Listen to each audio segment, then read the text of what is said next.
What's up, everyone? It's your boy Tarek, and I'm back today with another video for you guys. If you guys are new to the channel, please be sure to hit the subscribe button with the notification bell on, so every time I upload a video, you guys are notified. Now, it's actually felt like a while since I've done a video, even though I done a video only on Wednesday. I done like a Q&A, so if you haven't seen it, be sure to go check that out. I only got like 3 questions, so the Q&A is nice and short. In the future, if you guys want it doesn't just have to be for a Q&A. Like, if you guys generally have questions you want to ask me, be sure to leave them in comment sections. And as questions build up, I may or may not do another Q&A. Now that that's out of the way, we are in Lent. For those who are Christian Catholic, we have started Lent. Put down in the comment section what you have decided to give up for Lent. I'm curious to know. I'm going to give mine, even though I feel like it's kind of an easy one, but like for me, I'm a person, I need to start from somewhere small and work my way up with this. But I decided to give up Skittles because I've really been yamming Skittles like there's no tomorrow. But then I deeped, like, the other day I brought Mentos. So it's like, it doesn't really work like that. So I kind of done it wrong. I should have given up sweets. But what I will say is I'm going to try my best to not eat sweets. Like, I have a packet of Haribos, and I think once I have that Haribos, that's going to be it. I'm going to try it and last until the end of Lent. So, yeah, I'm wishing all those a happy Lent, and I hope you guys are doing well by the grace of God. Today was the wedding day. I'm not gonna lie, an hour and 44 minutes. Oh, I was bored. I'm not gonna lie to you guys. I was extremely bored. That episode really could have been wrapped up in an hour, not even an hour and 30, like an hour and 10 minutes at best. Like, I was so bored. I was like, oh yeah, I'm just watching weddings. Like, I understand, like, with these shows, it's not always gonna be, drama and this, that, and the third. But I was bored. I was fighting. So yeah, I've got notes here. Hopefully I shouldn't keep you guys I shouldn't take too much of your time, and I can't be here too long anyway because I've got to get up at the crack of dawn tomorrow morning because we got stuff we need to do. But yeah, without further ado, let's just get straight into this. So Sarah and Ben are at the altar, and Sarah doesn't say yes to marrying Ben. Ben says he does want to stay with her to grow their relationship and see where it will go. I'm not gonna lie to you, Ben. If I propose to someone, okay, or I'm at the altar with someone, and the person is saying, "Oh, do you take this person to be your lawfully, bedded husband, wife, whatever?" and you tell me no, and you're not ready, or whatever your answer is, at that point I've checked out, because I'm now trying to move forward and progress to the next stage. I understand that this experience is a little bit different, but when it's a wedding, that's to progress to the next stage in your life, in your relationship. You telling me no is telling me everything that I need to know. So for you to say I still want to date, is like you're backpedaling. You're going backwards when you should be going forwards. I understand that you love her. I understand that you still care for her. I understand feelings are not just going to vanish like that. We're human. Feelings are not just going to disappear like that out into thin air. But you have to have enough self-respect for yourself. Like, she's not interested. She said no. That no is saying 1,000 things. Yeah, so just let the dust settle on that one. Sarah ends up telling her mum and sister about when she asked Ben about Black Lives Matter and how he didn't really have a response. So, when she asked him about what do you think about Black Lives Matter, and he said he kind of had an ignorant response into kind of saying, oh, don't quote me too much on this, but he was like, oh, I don't really think about that stuff because it doesn't involve me, type of thing. And it's like, well, in a town like Minnesota where the George Floyd situation happened, for you to not even have an opinion is very telling. I'm just calling it for what it is, guys. Like, it's very telling. Like, I feel like Caucasian men, right, who say they stand for black people and they stand by us and everything like that, if when situations sadly like this do occur, and you don't have no opinion, you don't even put the blackout screen on your Instagram, you don't say Black Lives Matter, you don't do any of these things, you don't say anything, it's very telling to me personally where you stand. And I've then got to keep my distance from you, because it's like, if you cannot even speak out about a topic like that or have an opinion about it, stay over there, please, respectfully, because I kind of know where you stand. It's actually very telling. Stuff like that is actually very telling. So I do get where Sarah's coming from. Like, you're not really comfortable to have these kind of conversations. Another thing as well, she asks you about the sexuality or the sexual identity within your church. Again, for someone that goes to church on a regular basis and you don't know where your church stands with that, Ben, like, what, like, this is someone that's going to be your wife. Like, you should have really, like, bucked up your ideas, to be honest. And she listened to a sermon. By the way, for those who are religious, start listening to sermons. Like, actually start listening to sermons, because just start listening to sermons. That's all I'm going to say regarding that. She wants to be with someone who can pick her brain. Like, Ben wasn't engaging, he wasn't asking questions, he wasn't picking at her brain. And that's what she was saying. She was like, he wasn't curious enough. And to her, it's like, they're just not on the same level. They're not on the same terms. And that's fine, you know. I guess with this experience is different in sense, like, you know, this is the kind of challenge, you know, it comes to the wedding day and then you realize that, oh my God, this is actually real. We're actually going to get married. And then you realize, you know what, I'm actually not ready. It can happen. So that's why it's like, in my head at first, my initial reaction was like, oh my God, what a waste of time. But then it's like, it's not a waste of time, because you're doing all the good stuff, but then it comes to the wedding day and everything, all the feelings, everything starts coming at you at once. So it makes sense. Then we have Monica and Joey's wedding day. And Monica says if he says yes, then that means he's 100% in. Up to now, Joey hasn't said that yet. And if he says no, then she was saying to herself, basically, where am I going to find someone as good as him? Again, because good people, like I've said, are very rare to come across, you know. They're very, very rare to come across. Joey said that he isn't that nervous. He was like at a 5 or 6 on the scale, which is actually really good. Like, me personally, I probably would have been at a 9. But with God by my side, I would have been at a solid 7, I could say. So, yeah. Monica's sister still questions if Monica can read people due to her bringing home some questionable guys in high school. Monica's sister, exit stage left, please. High school. Monica's a grown woman now. High school. I understand where she's coming from a little bit, but that's high school. You know, you're young, you're silly, you know, you don't know any better, so you think any man that's showing you attention is gonna be for you. Let's be real. I'm pretty sure when you was in high school, you were bringing home guys as well that weren't the best. So it's like, that was just like nitpicking for me. Personally, what I gather from that was a whole nitpicking situation. I still feel like the sister's jealous of Monica. I really, that's the vibe I get from her, is jealousy. Even a comment that she made, she was like, here we are on your wedding day. Like, it's like certain little things. I don't know if you guys are not picking up on it, but I'm picking up on these things. And it's really giving jealousy. I could be wrong, but that's the vibe I get from the sister. Joey and his friends are so alike. They are friends. It's bait. It's bait why they're friends. When Joey's mom walked in, like, when obviously I got to find out it was her mom when it came up on the screen, I genuinely thought that was his sister. I did not think that was his mom. Because from a distance, she, like, when you look closer up, you could be like, okay, yeah, that's her mother. But like, when it was showing her from a distance, I was like, she don't look like a mom. She looked more like a sister. So, yeah, she looks good for her age. I don't know her age, by the way, but however old she is, she looks good for her age. Joey said if in the moment it feels right, then he will say yes.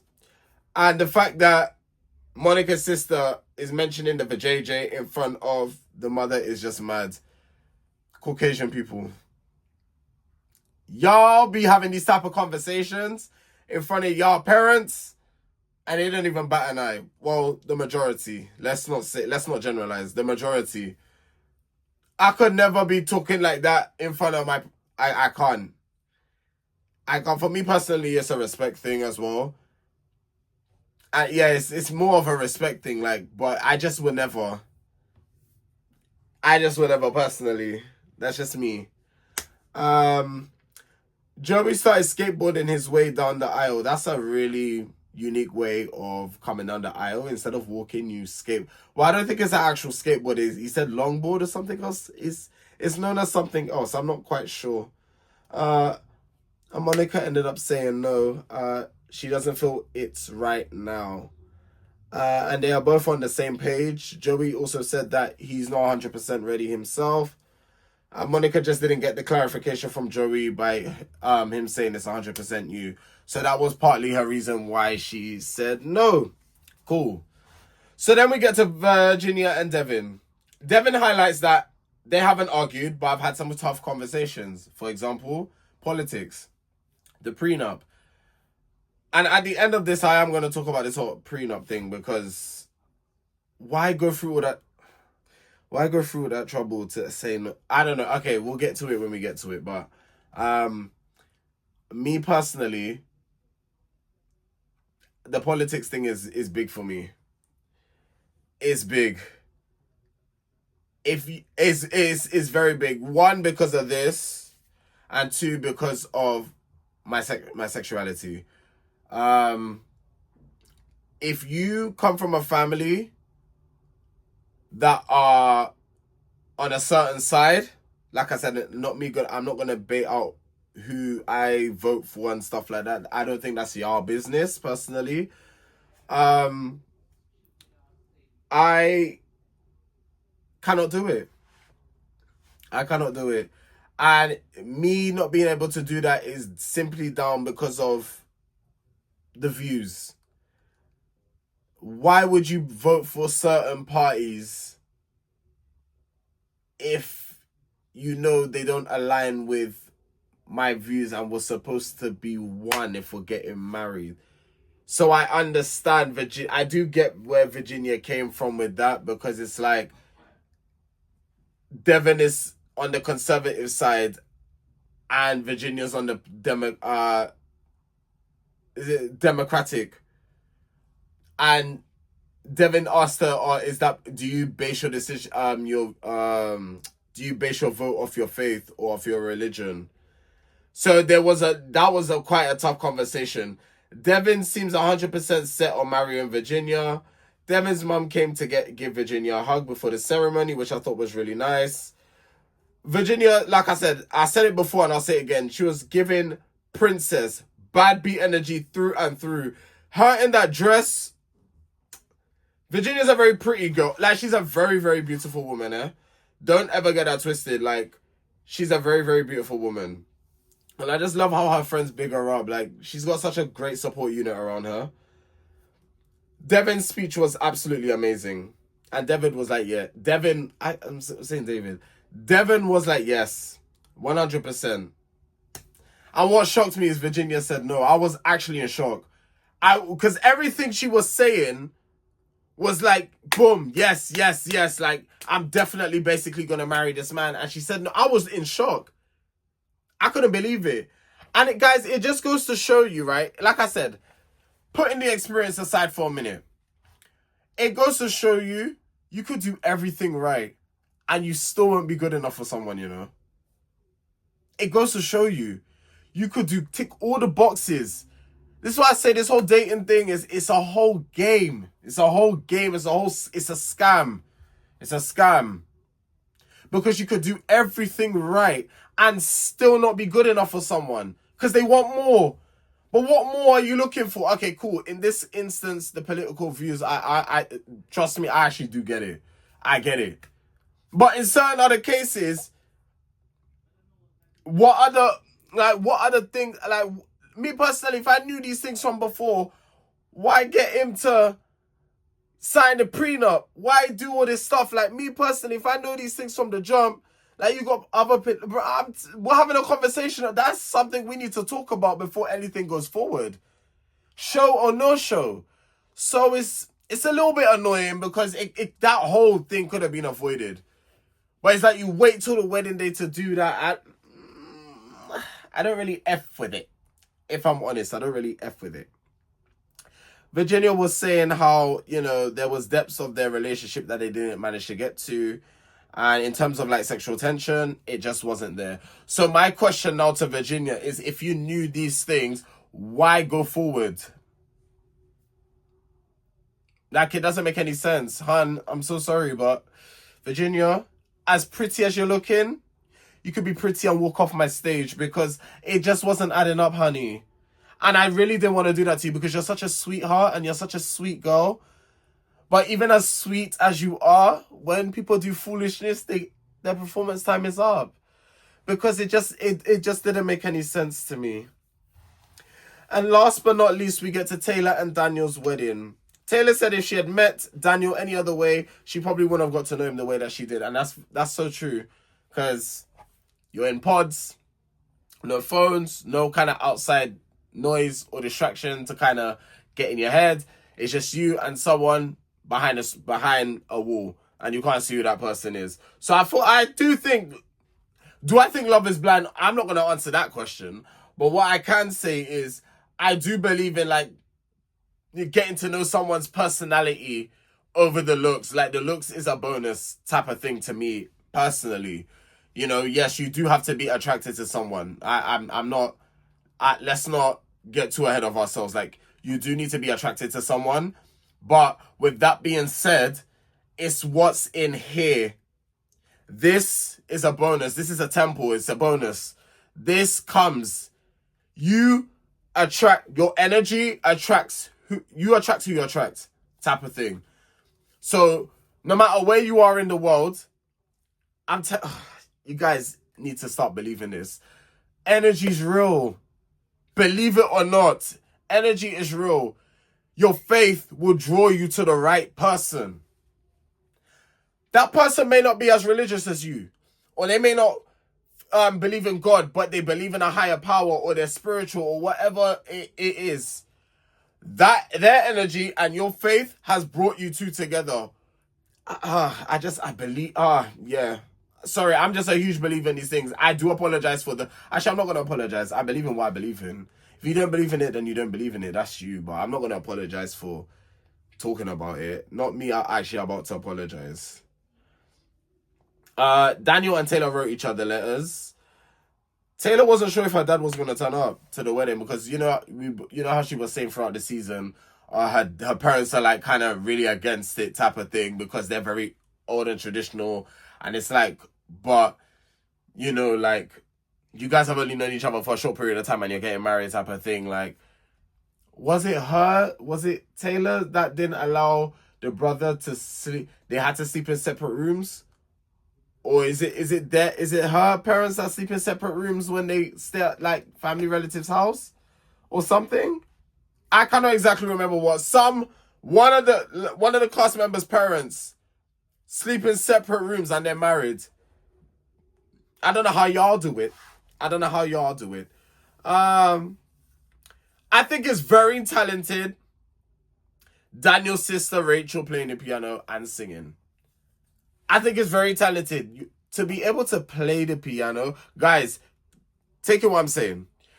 For you to be able to play the piano blind, that takes skill. Hear what I'm saying again. For you to be able to play the piano blind is skill. I'm surprised you didn't get standing ovation. That is skill. That is a different level of skill. That's skill. I'm sorry. You have to rate it. Taylor says yes. And Daniel also says yes. So out of all 4 weddings, we only got 1 who are officially married. And then we have the reunion, which is going to be out on Monday. So, yeah, I did watch the trailer. It's looking a bit spicy. People are all pulling out screenshots and stuff like that. So, guys, you already know I'm going to be here covering it for you guys. But yeah, guys, season 8 is done. That is one for the book. Oh, well, it's not really one for the books. The season didn't really give what it was supposed to give. Let's be frank. Let's be Lampard. But the reunion is going to give what it's supposed to give, it looks like. So, yeah. What else is next? Raising Kanan. I'm not going to watch or put out a review today. I have to get up very early tomorrow, so I don't have time. I don't have the time or the energy to do that for you guys tonight, unfortunately. But you will get it at some point tomorrow. I'm not going to give a time, but you will get it at some point tomorrow, because tomorrow is my mom's birthday, so I will be kind of spending the day with her, but I will fit some time in to review and recap episode 1 of Raising Kanan season 4. So if you're a Power fan, be sure to stay tuned and subscribe to the channel so you get your weekly reviews. And yeah, I need to try and find another show to review, because now I'm gonna feel okay. So we have Power, but that's weekly. I want to try to find something else. So put your suggestions in the comment section of a show that's recently come out that I can watch and review. And yeah, guys, it's been a fun ride. I've enjoyed it. But yeah, Monday's the very last video of Love is Blind season 8. And then yeah, it'll be back to my regular content, and I'll be back to my normal schedule, uploading 3 times a week. Ciao. I needed it. I need to go back to my normal schedule. Or maybe I might just continue doing every day. But for now, normal schedule. But if you see me uploading more than 3 times, then y'all know what it is. But it has been your boy Tarek. We on the road to 10K. You already know the vibes. And I will catch you guys in my next video. May God bless you lot to have a wonderful weekend. Keep you all protected. In the name of Jesus, I'll see you guys tomorrow.